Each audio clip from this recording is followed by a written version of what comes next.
Hi friends, आपके YouTube channel आरटीसीसी math में स्वागत है।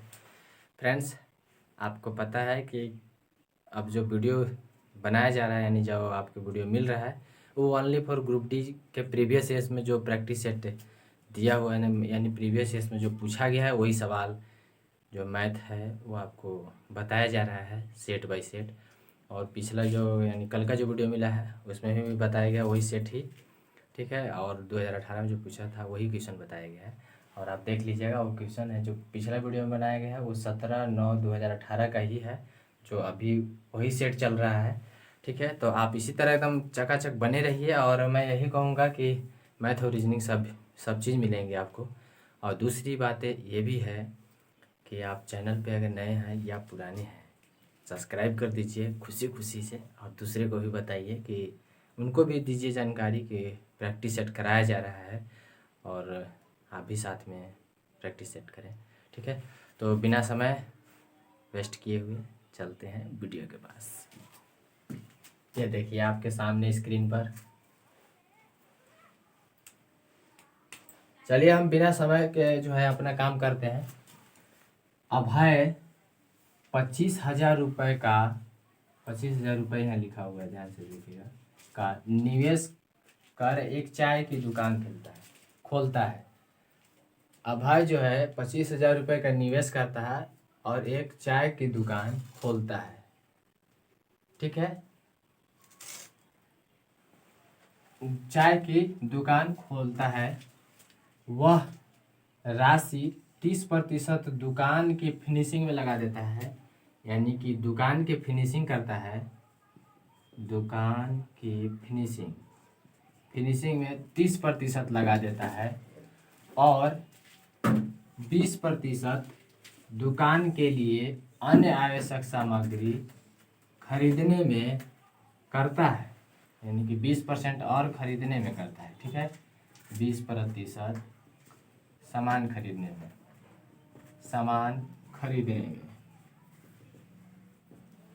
ठीक है, खरीदने में लगाता है।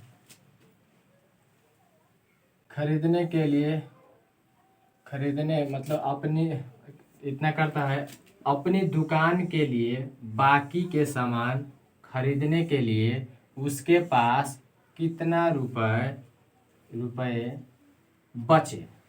तो देखिए उसका जो ये रुपए जो था, याद रखिएगा, संसार का कोई भी वस्तु हो चाहे वो नेगेटिव है या पॉजिटिव है वो अपने आप में 100% होता है। ये बात को अपने माइंड में सेट कर लीजिए, ठीक है। चाहे वो छोटा है चाहे वो बड़ा है चाहे वो किसी भी अवस्था में पड़ा हो वो अपने आप में 100% होता है। हमें उम्मीद है आपको बात समझ में आ गया होगा। चलिए देखिए, तो 25,000 रुपया जो है उसके पास था, उसमें से 30% जो है 30% दुकान के फिनिशिंग में लगाता है और 20% में सामान खरीदता है, ठीक है।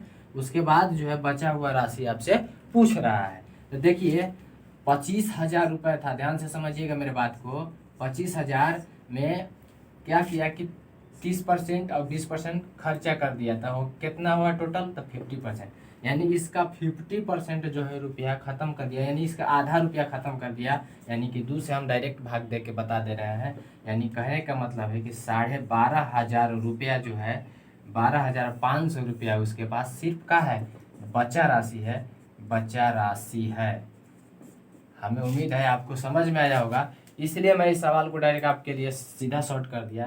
कारण ये है कि सवाल में कुछ जान ही नहीं था, तो उतना बड़ा ड्राइव करना यानी आपको बुड़बक बनाने के समान है, इसलिए मैं वैसा कोई काम नहीं कर रहा हूँ। मैं सीधा आपको बताया कि 50% यानी आधा पैसा ख़त्म कर दिया तो आधा पैसा बचा, और 25,000 का आधा होता है 12,500 रुपया, आपको पता होगा, ठीक है।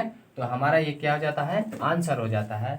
हमें और ये भी आपको बता दें कि ये जो पूछा हुआ सवाल है ये 100% वही सवाल है, सिर्फ इसमें नाम भर चेंज किया हुआ है, बाकी सब सवाल वही है। आप क्वेश्चन नंबर आप पहला सेट इस डेट का आप देख सकते हैं, ठीक है। चलिए नेक्स्ट, चलिए देखिए अगला सवाल आपके सामने है।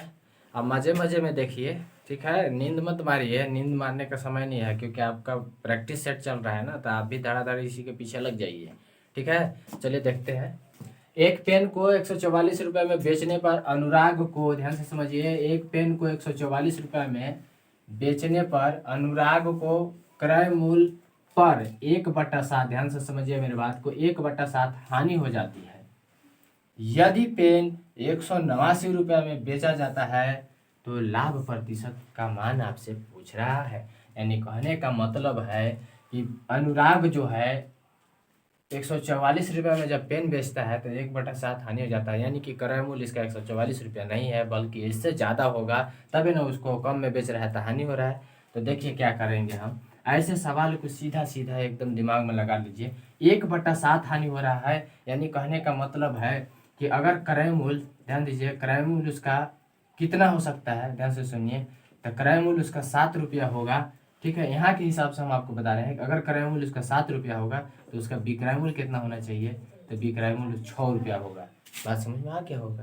तो कैसे आया, तो 1/7, मान लीजिए क्रय मूल्य 1 रहेगा, ध्यान से समझिए 1 रुपया, तो क्या करें, एक इसका 1/7 ना हुआ था, क्रय मूल्य 1 मान लीजिएगा, तो 1 बटा कितना है 7, यानी 1/7 हुआ, यानी 1/7 लिखें।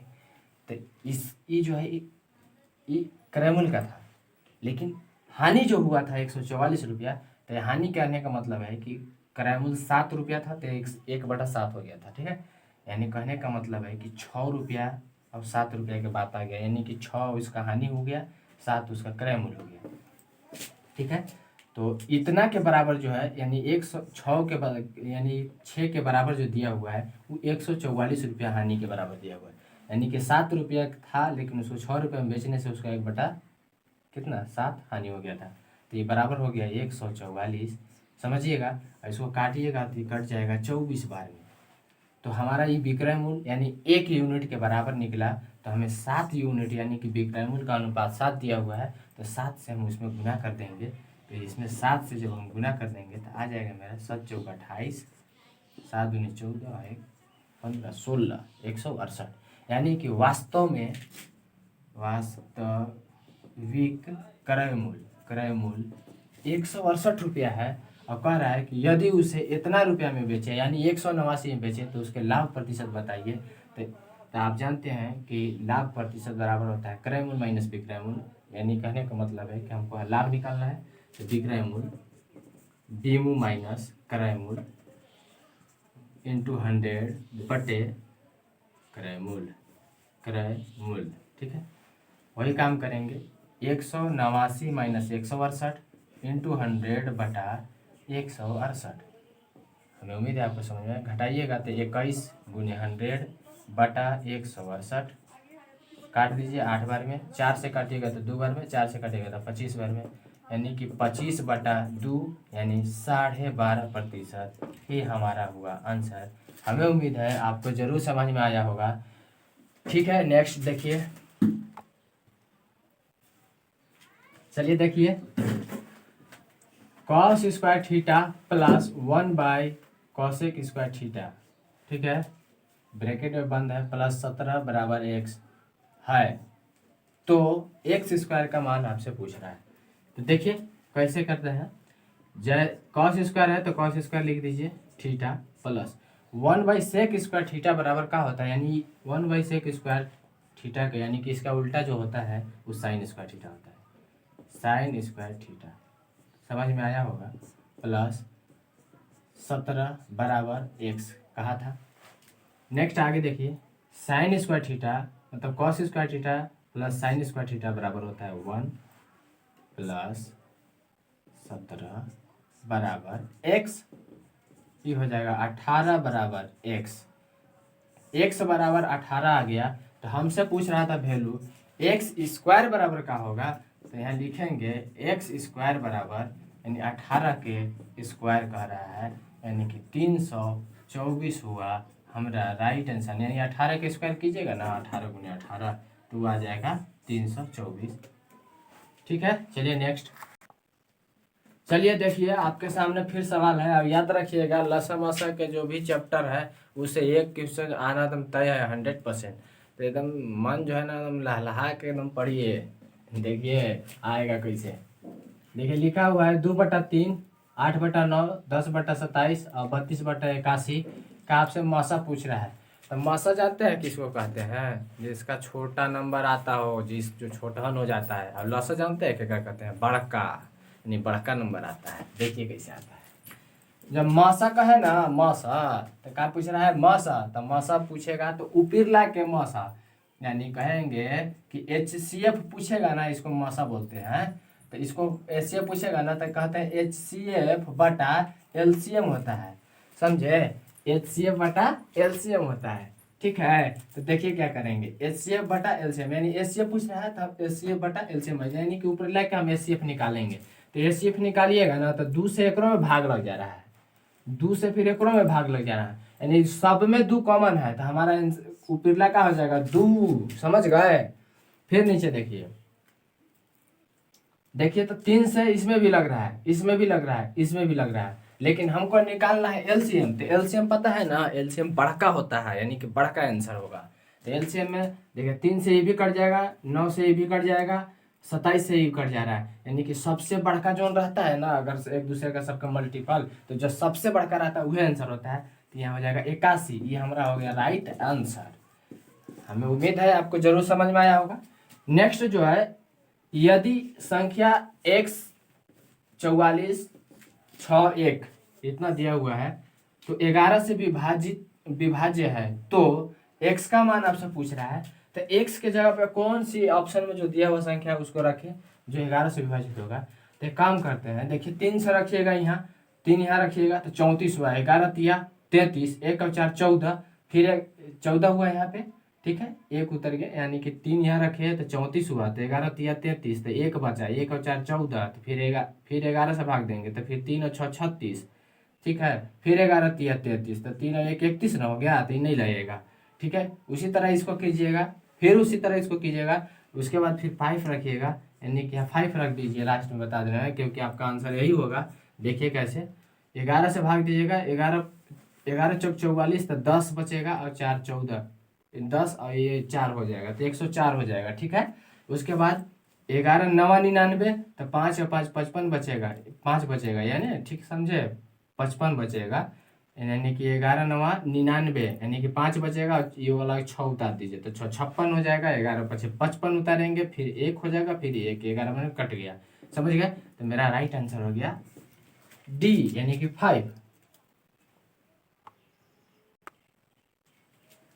चलिए तो देखिए, नेक्स्ट में आ गया धाकड़ क्वेश्चन। सबको दिमाग हिला देता है, लेकिन आपका दिमाग आज के बाद नहीं हिलेगा, इसकी पूरी गारंटी है। इसका आप कहिएगा कमेंट में कि नहीं, दिमाग मेरा हिल गया इस सवाल से, मैं नहीं समझा। देखिए काहे नहीं समझिएगा, आप भी देखिए तुरंत समझते हैं। निम्नलिखित में से कौन सी एक परिमेय संख्या, परिमेय संख्या का मतलब है कि वो पूरी तरह से क्या होना चाहिए, लग जाना चाहिए, जगह धर लेना चाहिए। कैसे, देखिए ऑप्शन के हिसाब से आपको हम जगह धर लेते हैं। देखिए अगर रूट में दिया हुआ है तो जिसका या तो वर्गमूल होगा, रूट में दिया है तो जिसका वर्गमूल पूरी तरह से निकल जाएगा वो परिमेय संख्या है। अगर घनमूल है तो उसका पूरी तरह से घनमूल निकल जाएगा, तो वो जो है क्यू के रूप में होना चाहिए, तो उसका वो परिमेय संख्या होगा। अपरिमेय संख्या कौन होगा? जो जिसका वर्गमूल नहीं निकलेगा वो अपरिमेय संख्या होगा। जैसे देखिए, या घनमूल नहीं निकलेगा वो अपरिमेय होगा।